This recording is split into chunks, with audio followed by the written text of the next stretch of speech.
Al-Fatihah. A'udzubillahi minasyaitonir rajim. Bismillahirrahmanirrahim. Alhamdulillahi rabbil alamin arrahmanir rahim maliki yaumiddin iyyaka na'budu wa iyyaka nasta'in. Ihdinas siratal mustaqim siratal ladzina an'amta 'alaihim ghairil maghdubi 'alaihim waladdallin. Amin.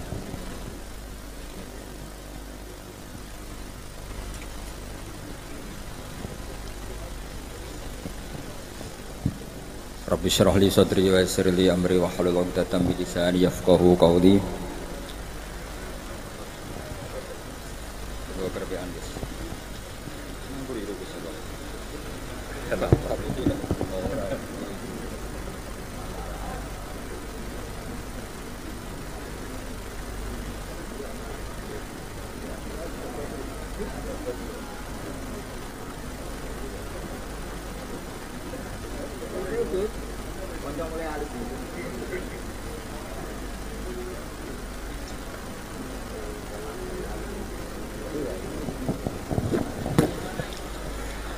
Tenggersanipun para habaib, para sadat, para itrati Rasulillah sallallahu alaihi wasallam, at-thahirin al-mutahharin ingkang kula hormati, utamanipun keluarga besar Habib Ja'far, Habib Bidin, Habib Hamid sedanten ingkang kula hormati, sedanten para habaib, para kiai ingkang kula hormati. Kula diminta sama Habib Zainal Abidin Al-Kaf, adikipun Habib Ja'far Al-Kaf, supados maosaken fikih. Terus kula milih fikih Minhajut Thalibin. Berikut kula kutip dawuhipun Habib Zain bin Semit, yaiku sing saniki dados mufti wonten teng Madinah, tentang kitab Minhajut Thalibin. Ya, saya ulang lagi, ini kutipan dari kitab Al-Manhajus Sawi karanganipun Habib Zain bin Semit tentang kitab napa Minhajut Thalibin. Bismillahirrahmanirrahim. Minhajut Thalibin Imam An-Nawawi. Wa kana sayyiduna Al-Qutbu Umar bin Abdurrahman Al-Attas nafa'ana wa bihi ya'muru bi qiraatil minhaj wa yukharridu alaihi wa yaqulu innan nawawiyya domina bil futuh liman qara'a fihi. Dados Sayyid Umar bin Abdurrahman Al-Attas, kita tahu beliau adalah guru dari Sayyid Abdullah Al-Haddad, sangat menganjurkan membaca kitab Minhajut Thalibin. Kata beliau, dawuh beliau, innan nawawiyya domina bil futuh liman qara'a fihi, karena Imam Nawawi menjamin siapapun yang mengkaji kitab Minhajut Thalibin akan mendapat futuh minallahi subhanahu wa ta'ala. Wa fi kitabil Qirtas anis Syekh Al-Faqih Abdullah bin Umar bin Abbad annahu sa'alahu asy-Syekh Al-Qutub Umar bin Abdurrahman Al-Attas radhiyallahu anhu fi ma taqra'u minal kutub. Faqala fi kitabil Irsyad li Syekh Ismail bin Al-Muqri faqala li Syekh Ali Baras ya Ali aqri'hu fi kitabil Minhaj li Syekh An-Nawawi wa aqri' jami'a ashabika fihi fa innahu mubarakun wal fathu insyaallah hasilun fi qiraatih. Dados sanad-sanad lewat Syekh Ali Baras, Sayyid Abdullah Al-Haddad dan semua nopo Alawiyin niku sangat menganjurkan kitab Minhajut Thalibin. Akri jami'a ashabi kafi. Jadi para Alawiyin, para Thalibin semua harus membaca kitab Minhajut Thalibin. Sangat dianjurkan. Wa kana sayyiduna Imam Ahmad bin Hasan Al-Attas radhiyallahu anhu yakhussu katsiran ala qiraatil Minhaj lin Nawawi. Imam Ahmad bin Hasan Al-Attas sangat menganjurkan membaca kitab Minhaj lin Nawawi. Wa qala man arada ay yaqra'a syai'an min syuruhi falyaqra' al-Mughni awalan summa nihaya summa tukhfa. Wa man askala syai'an min tukhfa wa nihaya falyuraji al-Ghurar. Terus niki alasan-alasan kenapa saya memilih kitab Minhajut Thalibin sebagai penghormatan para Alawiyin di sini, karena ini fikih yang paling dicintai Alawiyin.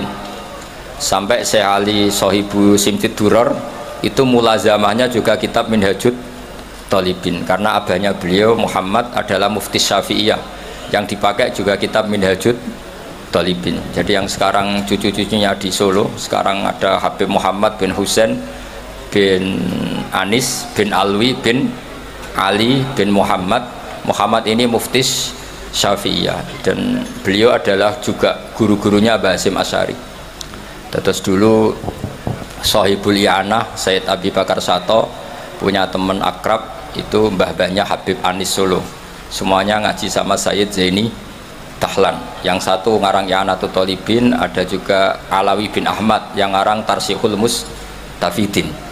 Sebetulnya Ali bin Muhammad itu, Alawi bin Muhammad mengarang Tarsih itu marganya Ba'agil, tapi di era itu masih ditulis Asegaf, tapi sebetulnya ikut Ba'agil. Jadi ini bentuk penghormatan saya akan membaca Minhajut Thalibin acak ya, sesuai keperluan yang saya yakini. Saya ulang lagi, saya baca acak sesuai keperluan yang saya yakini. Maka malam ini saya akan baca tentang sujud. Sujud itu adalah melibatkan 7 anggota, yaitu al-jabhah, wal yaden, warubbaten, wal qadamain. Itu coro Imam Nawawi. Tapi kitab Minhajut Thalibin itu kitab saduran dari kitab Al-Muharrar karangannya Imam Rafi'i yang hanya mewajibkan sujud itu wat'ul jabhah. Jadi cukup meletakkan jabhah di bumi itu sujud sudah sah. Jadi perintah pakai 7 anggota itu dianggap perintah standar ideal, bukan syarat sah. Sehingga kita sebagai ulama, sebagai ahli fikih atau sebagai guru, apalagi banyak di Indonesia Islam yang masih latihan, itu tidak perlu distandarkan sujud 7 apa? Anggota. Itu standar wali itu ya. Jadi kalau daftar wali sujudnya harus seperti itu. Tapi kalau standar awam, ya pokoknya sujud itu saja. Ya, jadi secukupnya. Saya baca ya, Bismillahirrahmanirrahim. Ini halaman nomor 10 di kitab Minhajut Thalibin. Asabiu as-sujudu wa aqalluhu mubasyaratu ba'di jabhatihi musallahu. Saya baca model kiai-kiai dulu ya. Wasabiu te kaping 7 as-sujudu sujud. Wa aqalluhu te sithik-sithike sujud mubasyaratu ba'di jabhatihi. Iku gepoke sebagian bathuke wong musallahu ing tempat salate wong. Fa in sajada mongko lamun sujud sapa wong ala muttasilin atase barang kang ketemu bihi kelawan wong jaza mongko wanang apa sujud ilam yataharrak lamun ora obah apa sek bi harakatihi kelawan obahe musolli. Terus ini masih kata Imam Rafi'i, ini perlu dicatat. Wala yajibulan ora wajib wat uyadehi ngletakno tangan lorone wong warubatahi lan dekul lorone wong wa qadamaihi lan delamaan lorone wong fil adhar menurut kaul sing dohir. Jadi kalau sampean sujud salah itu masih dibela Imam siapa? Rafi'i. Jadi partainya partai Imam Rafi'i. Itu cukup watul apa? Jabah. Jadi saya insya Allah bantu jenengan, khidmah jenengan baca kitab ini. Tapi yang seneng saya nggak boleh ngundang kecuali pernah sepuh ini, karena Habib Ali ini, Habib Bidin sama Habib Muhammad ini min jihatil ada yang rabi keluarga siapa? Damaran Mbak Asnawi. Saya ini buyut saya kandung ini Hafsah namanya, Hafsah binti Maksum bin Soleh bin Asnawi sepuh. Jadi buyut-buyut saya itu orang Damaran. Makanya ketika saya dibully Habib Bidin ngaji di sini mau, karena saya memang orang Damaran. Dzurriyatam ba'duha min ba'd. Jadi begini ya, khazanah keilmuan fikih membolehkan sujud hanya watul jabhah. Ini jelas takbirnya ya. Wala yajibu wat'u yadaihi wa rukbataihi wa qadamaihi fil adhar. Menurut Imam siapa? Rafi'i. Atau menurut imam orang yang baru sholat itu nggak usah imam-imaman sudah begitu. Jadi wis pancen awale wis salah. Nah, kita sebagai kiai barang salah disyafaati. Kita anggap apa? Sah. Kayak Kanjeng Nabi ini ora melok dosa tapi siap nyafaati umat sing tukang dosa. Mulane api-apike Nabi Muhammad sallallahu alaihi wasallam. Lah wong ora melok dosa kok mikir nasibe wong dosa. Iku nek ra saking apike wong. Ora melok dosa mikir nasibe wong. Lah repote sing dosa dhewe ora mikir nasibe. Lha mulane kula nek Kanjeng Nabi sakake. Cuma kok ora pantes wong beliau karuan para pangeran tak sakene, tapi kula mesti sakake. Lah ya lha opo mikir wong sing ora melok dosa kok mikir wong sing napa? Dosa. Mulane sampean nak kepen tambah sayang ning Rasulullah sallallahu alaihi wasallam niku nganggo pikiran. Maksudnya orang lagu tok Gus Apang. Jadi sayang Nabi ku ya nganggo lagu Gus Apang ya oleh. Tapi juga harus pakai konstruksi apa? Pikiran, bil aqli salim. Kalau nak delok hadis syafaat itu nangis.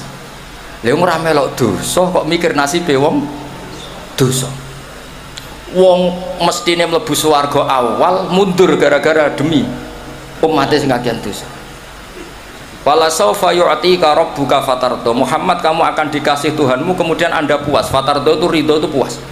Dawe Nabi seperti fawwah la ardo wa wahidun ummati finnar. Dari kata rodiya yardo la ardo, kalau boten bakal ridho, boten bakal seneng, wa wahidun min ummati finnar. Selagi umat saya yang ahli tauhid masuk neraka. Niku sing bulet-bulet. Niku dipikir Nabi. Mulane sampeyan nak kepengin dipikir Nabi syaratnya ojo-ojo terus non. Itu ndak pemahaman yang benar. Tapi saya pastikan, makanya ketika Abdul Hasan Asadili ketemu orang soleh yang sangat fanatik, wong kudu bener terus. Abdul Hasan marah, jika Anda memaksakan orang harus bener terus, berarti faqat ahabba alla tadharu syafaatuhu sallallahu alaihi wasallam. Jadi orang yang terlalu ideal itu berarti ingin orang ketok syafaati Rasulullah sallallahu alaihi wasallam. Mana yang jenengan kudu tabah mahabbah ning Rasulullah sallallahu alaihi. Jadi beliau direwangi tahajud itu demi punya hak napa? Syafaat. Nah, perangkat yang dipakai apa? Ya sujud. Makanya saya memulai malam ini dengan sujud. Perangkat yang dipakai Rasulullah itu apa? Sujud. Nabi Nuh angkat tangan, Nabi Ibrahim angkat tangan, Nabi Isa angkat tangan, Nabi Musa angkat tangan. Tapi Rasulullah itu tahu betul bahwa yang namanya Allah itu Tuhan. Tuhan itu tidak terbatasi oleh hukum akhirat. Jadi kira iso di pendapat kaum Mu'tazilah, ingat loh, Allah ini sudah akhirat loh, sudah finish, nggak bisa diulang-ulang lagi, nggak bisa. Allah tetap yaf'alu ma yasha. Dileng-eleng ya. Kalau cara berpikir Mu'tazilah kubu sebelah itu, Allah itu nggak beri hak syafaat sama Nabi karena setelah mati sudah final. Jadi nak Kanjeng Nabi nyafaati kira-kira dieling nong ini, Nabi eling loh niki pun akhirat. Lah nak Allah mengampuni juga, Allah ini konstitusinya nggak memungkinkan karena sudah final. Itu salah besar.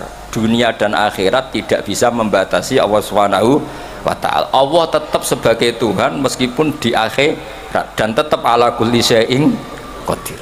Nah, berhubung Rasulullah itu tahu betul kalau Allah ala kulli syai'in qadir, umat yang banyak dosanya tetap Nabi berharap disyafaati. Perangkatnya apa? Masyhur itu. Fa akhirru lahu sajidan. Maka saya tersungkur ning ngersane Allah kula sujud. Terus Nabi tidak mengangkat-ngangkat kepalanya. Sampai Allah piyambak yang memerintahkan, ya Muhammad irfa' ra'sak wasal tu'tah wasfa' tusyaffa. Muhammad, angkat kepala kamu. Kamu minta apa tak kasih. Minta hak syafaat tak kasih. Makanya kalau memulai ini dengan napa tema napa? Sujud. Mugi-mugi sujudnya kalau jinan ditampi dene Allah Subhanahu. Nak sing ora ideal nganggo partai siapa? Imam Rafi'i. Tapi kalau yakin wong desa-desa sing sujudnya salah iku ora Rafi'inan, pancen goblok. Lah tapi ini alhamdulillah goblok kok ana pembenaran. Jadi sampean sing syukur. Saking apike Kanjeng Nabi Muhammad sallallahu alaihi wasallam. Sing goblok ya ana sing bela. Saking supaya enak lah dadi umat Kanjeng Nabi, enak ummatun marhumah, napa ummatun marhum. Dawuh Kanjeng Nabi, umatku ora bejo piye, sing awal aku, sing nutup Nabi Isa. Supaya bejo terus. Wis wae sampean kudu yakin pokoke wis bejo terus wis. Walana busyra napa bisadin mustamirin laisa yanfat haitsu utina atau an jama'al fakhral mabad. Pokoknya seneng mustamir, seneng terus menerus, ora pas nyanyi tok kados Gus Abang mboten seneng itu terus menerus. Kalau seneng Nabi terus menerus, ora pas nyanyi tok. Tapi Gus Abang nggih sami, seneng terus. Tapi saya ulang lagi, seneng Nabi itu jangan hanya nyanyi ya, konstruksi pikirannya itu yang benar. Saya akhir-akhir ini sering matur tentang khalayak rame. Seneng sejati itu adalah konstruksi akal, al-iltizat al-akli. Kita punya kenyamanan berpikir. Misalnya Rasulullah mengajarkan hadhil alam khalaqaha Allah. Alam ini diciptakan Allah. Kenapa? Karena konstruksi pikiran Islam itu sederhana. Hadhil alam ini maujudah. Bumi langit kadung maujudah. Di mana-mana maujudah pasti disebabkan oleh sesuatu yang wujud. Berhubung yang wujud ini penyebab, maka berstatus super, yaitu disebut wajibil wujud. Berhubung wajibil wujud ini pencipta, maka harus berstatus qadim. Niku kula turu iso, mergo ajaran Islam masuk akal. Dan yo umpama Islam ngajari ngene, bumi iku sing gawe Yesus. Tapi lahirnya bumi, lahirnya Yesus ning bumi. Wong bumi kok ambek pangerane dhisik bumi. Bingung gak? Cara akal itu. Gak iso turu cara kula ana ajaran ngono. Umpama diajar ngene, Firaun iku pangeran. Nah, makanya digojlok oleh Nabi Musa. Pangeran sapa Musa? Rabbukum wa rabbu abaikumul awalin. Saya mengerani buyut-buyutmu. Nak kowe pangeran berarti buyutem sakake gak duwe apa? Pangeran. Tapi Islam itu mengajarkan sesuatu yang menyamankan akal. Wajadah halawatal iman. Makanya kata Ibnu Hajar Al-Asqalani, Nabi bukan sekedar al-jamalul wajhi, wajahnya ganteng. Tapi al-jamalul akli, akal cara berpikir juga ganteng. Sehingga kita ngikuti itu enak sekali. Kita diajari bahwa hadhil alam khalaqahal maujud. Karena maujud ini pencipta berstatus super, namanya wajibul wujud. Karena pencipta statusnya harus qadim, harus awal. Kan enak terus iso turun. Jadi misalnya ke darani sing dadi pangeran kuwi ali, kan bingung. Ini kanca kula mulai alit, mulane zaman ra usah iskal aku. Zaman dereng kawin piyambake santri kajen, kula santri sarang, tapi sering teng kamar kula riyen. Nganti dekne dadi kiai. Dadine kiai dhisik kula, nak Habib mulai lahir mun Habib. Dadine kiai dilatih Gus Zaki, dilatih kula. Nak Habibe mulai lahir. Terus benten nggih. Nak Habib ku badatu Rasulillah mulai lahir nggih. Habib. Nak kiai latihan ya kudu sabar, ngempet. Tapi ini namung Habib Ali Sarasan. Kalau mboten gocok Habib liyane mboten wonten. Habib Ali wonten mulai alit kan kula. Wis kadung ya. Terus kula mohon nah, mencintai Rasulullah itu juga harus dibangun oleh liqaumi yaqilun, liqaumi yatafakkar.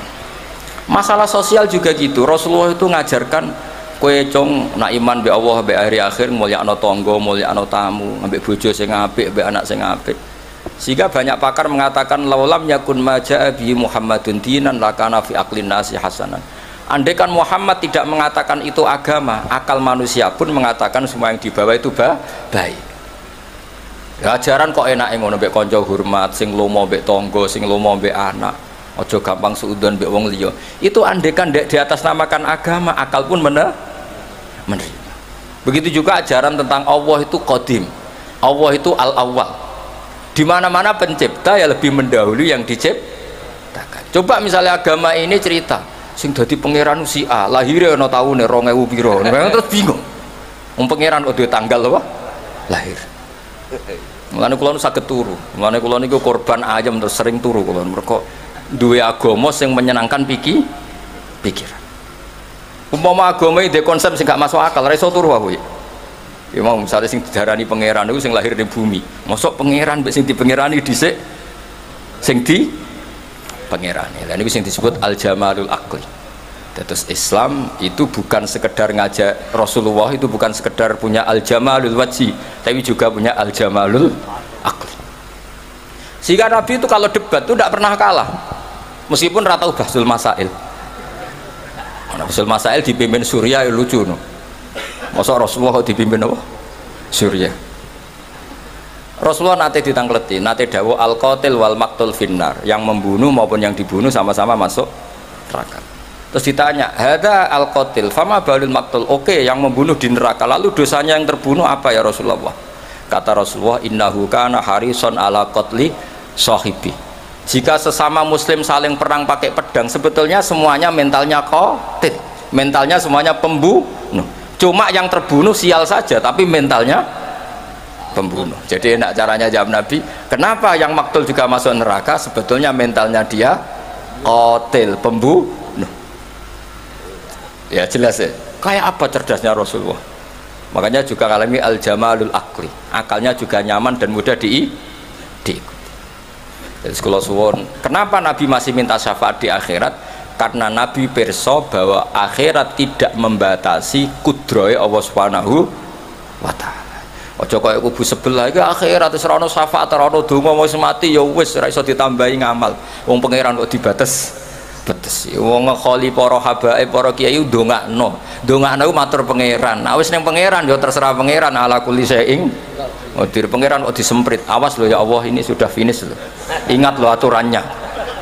Bocah kok ora tau ngaji, paham. Jadi makanya kalau niki Tapi tenan dong ya, tetap amun ngundang kula meskipun tertarik. Pokoknya kula niku daripada kecewa, amun niku kula umum nonton putih-putih. Saya hanya menghadiri yang pernah sepuh. Jadi saya kemarin di Mbah Nafek, Basal itu mbah saya karena misanan ini mbah saya. Saya di Lirboyo karena gurunya Mbah Mun. Pokoknya sing gak merasa guru ora usah ngundang, demen kecewa. Amun niku kula umumno niku ngono. Ya ali niku ngundang kula iku perkara kanca niku mawon asline ora ngundang. Dolan Gus wis ora usah niat ngaji. Terus gitu kan kalau biasanya kalian Rin, kalian Banafe, terus akhir-akhirin kalian Gus Zaki. Tapi berhubung konco ke, rata kok bolak-balik ya. Gitu. Mohon kalau terusakan gitu, terus jelas cara Imam Sinten Rafi'i wala yajibu wat'u yadaihi wa rukbataihi wa qadamaihi fil adhar. Cara madzhab Imam Sinten Rafi'i. Ya terus nak ana wong desa sujude salah, wis maklumi wae pira-pira gelem napa? Sujud. Tapi nak sing roh Suriah ya fantasi orang ngono lah. Sedelok wong akeh. Tapi kalau nak sholat jarang dadi imam makmum, dadi sujudnya bener ora ana wong roh.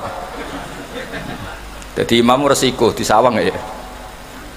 Mohon kalau terus non, iku dawuh Imam Rafi'i. Terus kultu, ini dawuh Imam Nawawi. Kita tahu dalam disiplin fikih Syafi'iyah, jika Nawawi dan Rafi'i khilaf menang mana? Menang Rafi'i. Jadi madzhab itu ya kayak politik. Kayak politik. Nawawi dan Rafi'i kalau khilaf menang mana? Nawawi. Ya lucu kok menang kalahan. Kultu ngucap sapa ingsun to matur sapa ingsun al adzaru te sing oleh adzari ku wujubuhu wajibe wat'u yadaihi wa rukbataihi wa qadamaihi. Jadi cari Imam Nawawi sujud harus melibatkan apa? Al jabhah, dua tangan, dua lutut dan dua apa? Qadamen. Berarti berapa? 7 anggota. Terus dawuh Imam Nawawi malih wajibu ayat mainna, terus kemudian masyhur itu kan kalau dalam kitab takrib mu'in jabhanya itu ma'a tahamulin yasir, agak ditekan, tapi di situ nggak ada keterangan harus ngecap apa ndak tahu saya, pokoknya harus agak di apa? Ditekan. Ma'a tahamulin yasir, harus agak ditekan, tapi ndak tahu ya apa wajib ngecap ya? Ndak. Ora katanya ya Ali nggak wajib ngecap, cukup apa? Ditekan ya. Tapi ada yang bilang gini itu iku Gus, angger saja daya larang ya rapati yo. Mergompuk no.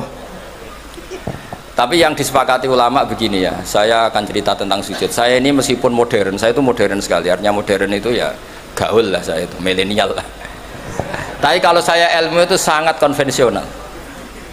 Saya itu baca tentang sujud itu dari kitab apa saja, mulai kitab tasawuf, kitab apa saja. Begini ya yang penting. Nanti di akhirat itu simahum fi wujuhihim min atharis, itu semua ulama mengatakan asari sujud adalah nurun fil wajhi, adalah cahaya di wajah, sehingga nanti Rasulullah niteni umat itu yaumatarul mu'minin al mu'minati napa yas'a nuruhum. Jadi Nabi nanti niteni jenengan itu karena wajahnya bersinar. Jika Anda wudunya sempurna maka sinarnya akan sempurna. Maka kata Rasulullah, kalau kamu ingin saya kenal, inna ummati yut'auna yaumal qiyamati hurran muhajjalin min atharil wudu. Makanya meskipun nutul begini sah, tapi itu bahaya gak dikenali Nabi karena mesti kelip-kelip, paham ya? Sakjane cari Imam Syafi'i kan sya'ratun wahidah sing lam takhruj an khadir ra'si itu sah.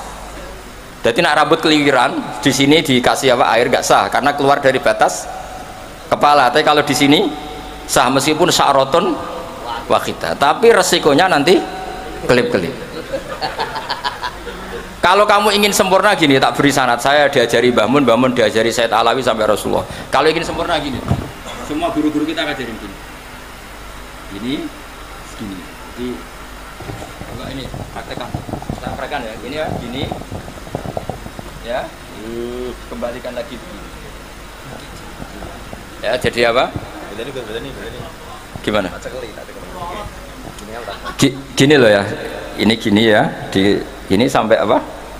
Kofahu, ya belakang nggak tahu saya bahasa Arab belakang kofahu ini ya. Bahasanya ibhamaihi ala somakai udunaihi wa musabbihatahu ala musabbihati. Ini sekaligus orang Kudus berlatihan bahasa Arab. Nah ini memang buyut-buyut saya orang Kudus, mungkin saya senior lah. Anggap, maksudnya saya tidak ngomong sama Habib yang Jawa-Jawa ini. Kalau sama Habib kan biasa bahasa Arab, ora usah dilatih. Yang Jawa kan tetap lebih banyak tuh ini. Ya iku sing tak anggap murid. Habib mboten wani. Ya ali kanca mboten. Ngeten. Ya, ibhamaihi ala somakhai udunaihi wa musabbihatahu ala musab.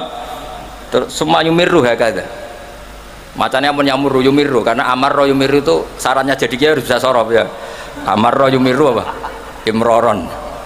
Asarro yusirru isroron. Ajalla yujillu ijlalan. Ini gini terus begini. Terus dikembalikan ke sini. Nah, itu kalau betul begitu, itu pasti nurnya banyak. Apalagi yang gondrong, wah itu kalau murab semua itu sudah gampang dikenali. Makanya kamu jangan janggal kalau ada kiai, ada habib yang gondrong, itu ada sanatnya. Lho kalau dibuatin guyon tenan tadi, sing gundul itu ya ono sanate, sing gondrong ya ono sanate. Tapi biasanya dong nglakoni sedurunge entuk sanat. Lha iku sing mari repot iku nek. Nah, kata Rasulullah, dawuh Rasulullah, kalau kamu ingin sangat bersinar maka harus memperbanyak atau menambah jumlah wajib. Jadi misalnya ini wajib kan sampai sini, sampai agak sini. Saya ulang lagi ya, wajibnya kan ma'al mirfaqain segini, harus sampai nisfal adud segini biar sinarnya tambah. Misalnya mashul qodamain harus ma'al ka'bain, ya agak dilebihin, pokoknya dibonusi semua supaya sinarnya tambah.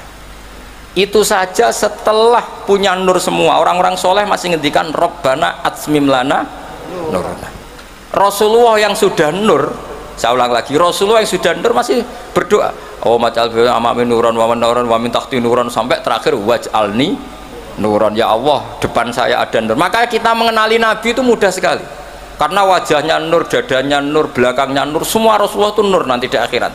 Problemnya Rasulullah mengenali kita yang klip-klip itu. Makanya ini kan, jadi kita mengenalinya Nabi gampang karena Nabi nur, Rasulullah mengenali sampean klip-klip. Mulane ojo baleni wudu apa? Cukuman. Ya nak saya sah cara madzhab napa? Sah. Nah, kecuali wudu li tabarrud atau wudu tajdid. Saya tuh wudu sempurna pas sholat tok. Untuk sholat maktubah saya wudu sempurna. Tapi kalau wudu yang harian biasa standar.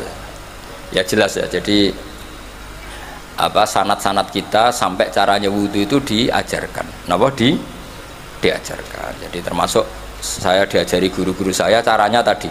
Kalau mashur roksi itu seperti itu. Apalagi bahasanya tuh mashur roksi. Kira-kira rambut sitok itu, misalnya sampean tak ketok rambutnya sitok, wong darani ngetok rambut atau ngetok sirah rambut. Makanya itu kan potensi masalah lah. Makanya Imam Abu Hanifah berpendapat minimal qadrun nasiyah. Pokoknya kira-kira keceluk. Misalnya ada anak yatim, Nabi mengajarkan kalau ketemu anak yatim usahakan mengusap sirahnya. Kira-kira kamu dulit tuh tersinggung apa seneng gitu aja gitu itu ngukurnya ngono. Kira-kira ana cah yatim dulit sah. Ndak kira-kira sah apa menyinggung gitu. Ya, alhamdulillah ke paham. Dadi ngoten mau ukurannya gitu aja. Ora caci lek paham. Ini provokator. Tapi begini ya, apapun itu sampean cocok tidak cocok itu ilmu ya. Yang dikatakan Imam Rafi itu ilmu. Jadi menurut beliau yang namanya sujud itu cukup watul jabhah, ini alhamdulillah. Menurut saya Imam Rafi juga agak salah. Logikanya gini, termasuk murtad i'tiqadi, murtad fi'li itu adalah orang sujud pada berhala. Saya ulang lagi, termasuk yang menjadikan murtad orang sujud pada. Kira-kira sekedar watul jabhah sah murtadnya apa harus melibatkan anggota 7? Wadul jabal, iya. Wong go murtad sah kok go sujud rasa. Kira-kira gitu cara pikiran Imam siapa? Rafi. Lah yang go murtad sah kok dienggo salat ora sah. Jadi cara kula dadi pendukung Imam Rafi'i, muhibbine Imam Rafi'i niku carane bela seperti wong sujud ning berhala. Iku untuk jadi murtad melibatkan 7 anggota apa cukup bathuk etok? Bathuk etok. Ya wis nak ngono go murtad sah ya go salat. Sah, iku cara pikirane siapa? Imam Rafi'i. Nah cara kalau pikiran Imam Nawawi sujud yang pangeran itu sempurna, cek sombong sing sujud batu etok, kira-kira gitu. Ben sempurna melibatkan 7 berapa anggota. Terus Kalau saya ada uzur, insya Allah saya bantu baca Minhajut Thalibin seperti yang saya baca tadi. Alawiyin mulai Sayyid Umar bin Abdurrahman Al-Attas, Sayyid Abdul Al-Haddad, bahkan Habib Ali Sohibi Simtiduror di manakibnya itu wa huwa yulazimu qira'ata Minhajut Thalibin, yang beliau mulazamah dalam baca kitab Minhajut Thalibin. Dan saya mencintai beliau sekali karena saya punya kitab beliau dikasih Habib Muhammad namanya Al-Anfas Al-Habasyiyah. Itu kalau ngendikan Allah fil fikhi wa alaika bil fikhi fa inna bihi qiwa masyariah, karena dengan fikih itu terjaganya apa? Syariah. Itu kalau muji fikih sundul langit. Karena Habib Ali adalah murid dari Mufti Syafi'iyah. Dan alhamdulillah di kanan saya ini ada Habib Al-Habsyi, makanya beliau yang baca doa tadi. Sama-sama apa? Al-Habsyi. Saya tadi oleh Amin bawanter karena saya jarang amin. Kalau sama saya beliau nakalan, nggak pernah beliau mau berdoa. Saya dibully suruh berdoa, dia yang amin. Tapi doa saya mustajab. Tadi beliau yang doa, saya yang amin. Mesti mandi, masuk sampai akhirnya mandi. Jadi saya mohon sekali semohon-mohonnya, fikih dasar itu kita pelajari. Misalnya sujud itu apa? Yang dikatakan sujud adalah secara fikih. Nah ini sujudul qalbi. Saya tadi kan sudah bilang, saya belajar sujud itu hampir kitab apa saja. Di kitab Ithafus Sadat Al-Muttaqin diterangkan ada satu sujud lagi yang harus Anda lakukan, yaitu sujudul qalbi. Sujud artinya tunduk. Kamu jangan hanya tunduk secara fisik, juga tunduk secara hati. Ya, harus tunduk secara apa? Hati. Yaitu caranya meyakini la haula wala quwata illa billah. Jadi kita tunduk sama Allah bukan sekadar secara fisik, tapi pikiran kita, hati kita. Maka Rasulullah itu unik, yang sujud itu adalah wajahnya, tapi Rasulullah nak ngendikan tuh sajadalaka wajhi wa sam'i wa basari wa mukhi wa asbi sampai wa mastaqallat bihi qadam. Itu Rasulullah SAW. Jadi ngendikan sing sujud teng jenengan Gusti boten sekedar wajah kula, sam'i wa basari wa mukhi wa asbi. Mukhi kira-kira sumsum, asbi bangsa urat bangsa wa mastaqallat bihi qadam. Pokoknya sing kula beto, sing kula nggih jalan semuanya sujud. Jadi makanya kita diajari Rasulullah SAW. Assalamualaikum warahmatullahi wabarakatuh.